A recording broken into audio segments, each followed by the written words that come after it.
about the intergenerational gap, since most of our sort of politicians, if or even teachers, there's a lot of high number in high age teachers in Estonia, as well as, for example, in the European Union, there lives about 17% of youth, and only approximately 11% in the European Parliament is under the age of 40. So how can we sort of bring the more, can we sort of have to change the mindset of the current politicians or older people, or how can we sort of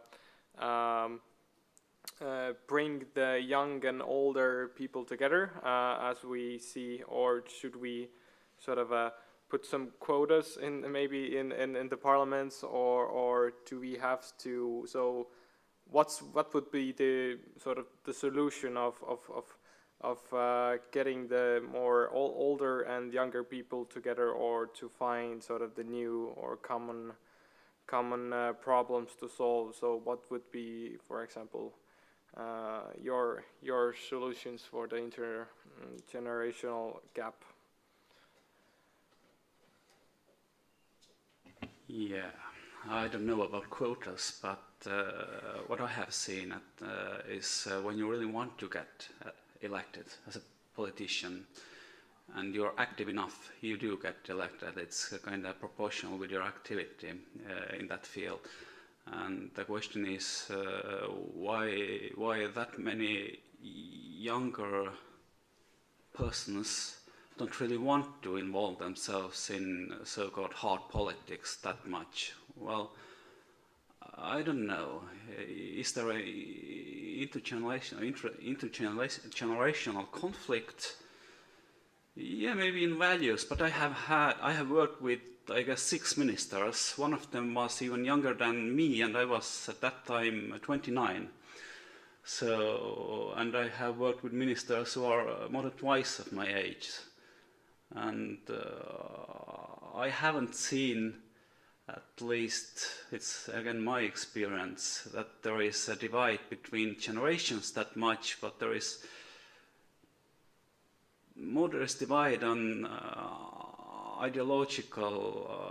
basic ideological levels about how the world should work. And maybe if there is or there was more younger people in parliament, the decisions would be different. But then again, somebody then has to elect them to parliament, and they have to get to parliament, and we again come back to the first question: why younger people don't try to get to parliament? Because I would say that in Estonia it isn't easy, but it's much easier than in any other country that I have been. So.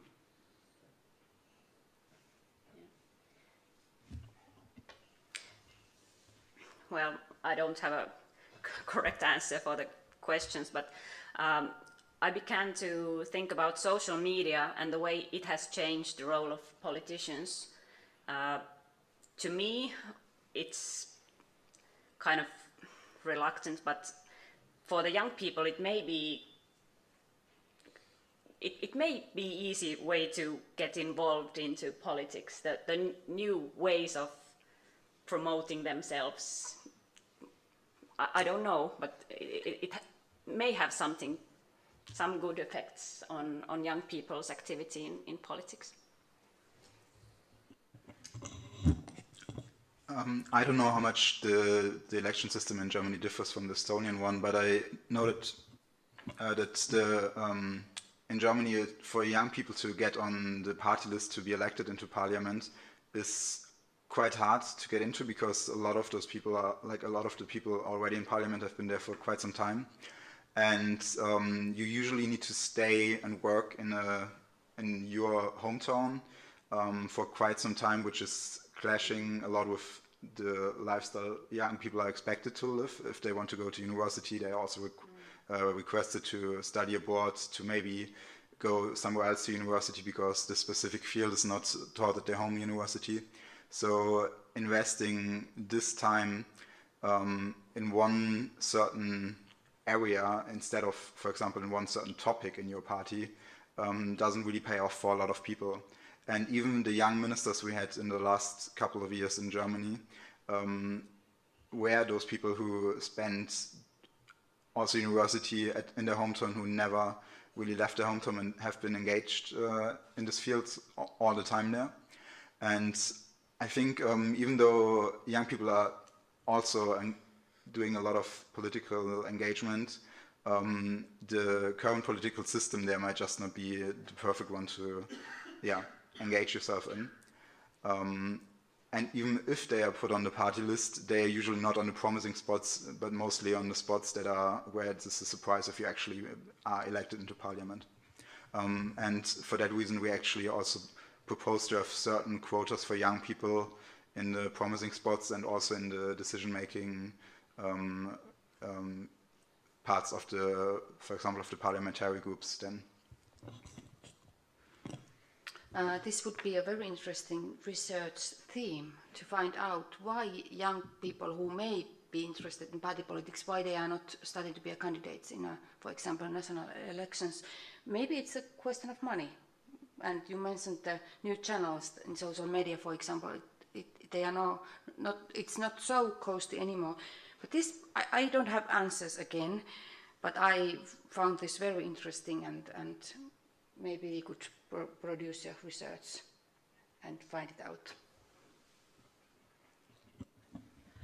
So we are talking in Estonia. We are talking about the context of local government elections, right? And I can't show some results of studies or something, but I can speak about my experience. And the phenomenon I have seen in smaller communities was that the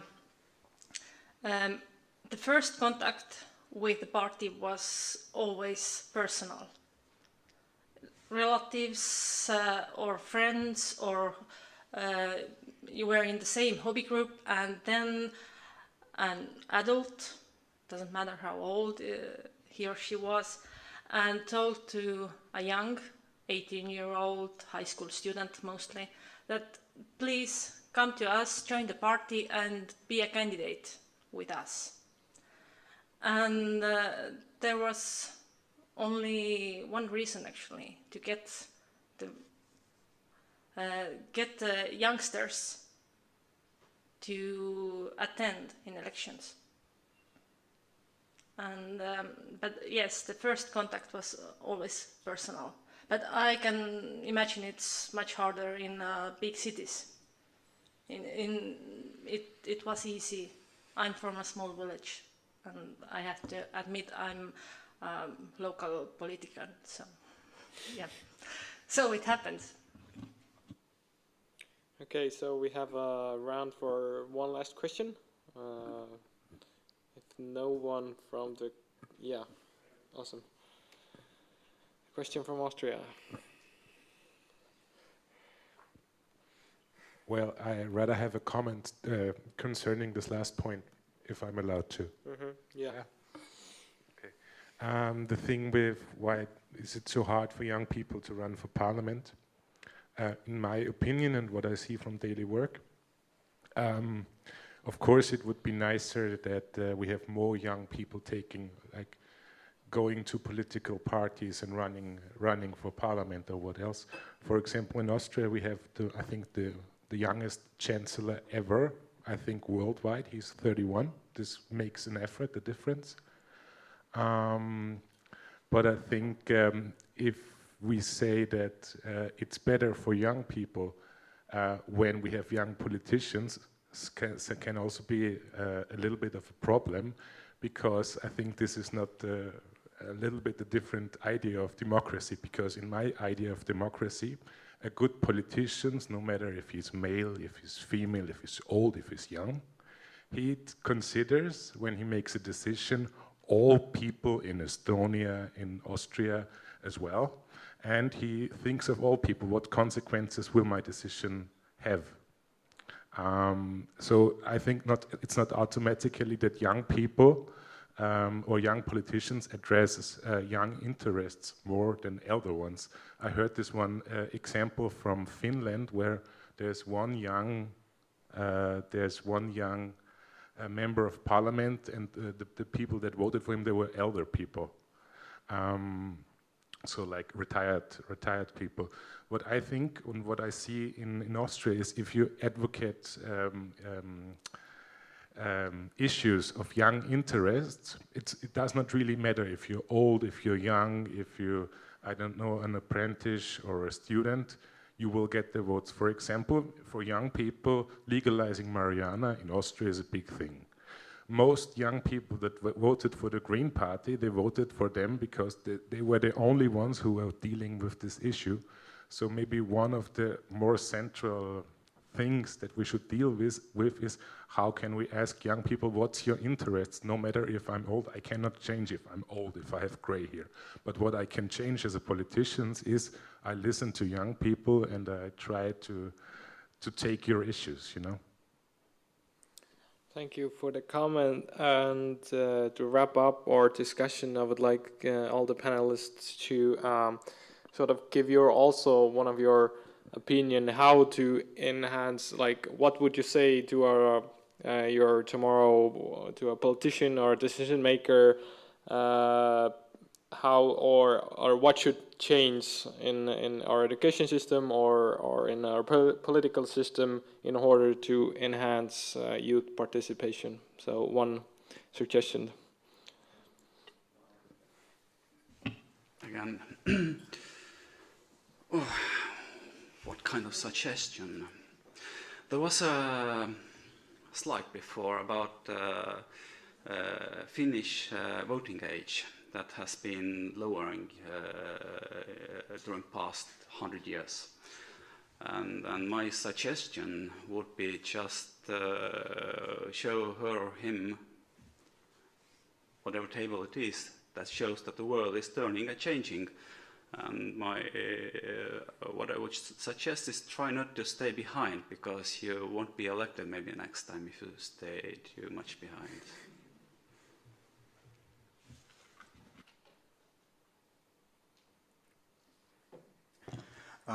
Yeah, so if I have to pick one, I would probably repeat my requests from before that we need institutions where politicians and the elected parties need to lay out what their laws are going to change in the next generation, the next 30 years, and how each law, what impact will this law have. So yeah, to put it in the bigger picture and not only go for the short-term interest. My advice would be that use all the participatory channels, not only one. So maybe we should take a slide tagasi. There are many recommendations, but the most important is the last one, involving youngsters everywhere.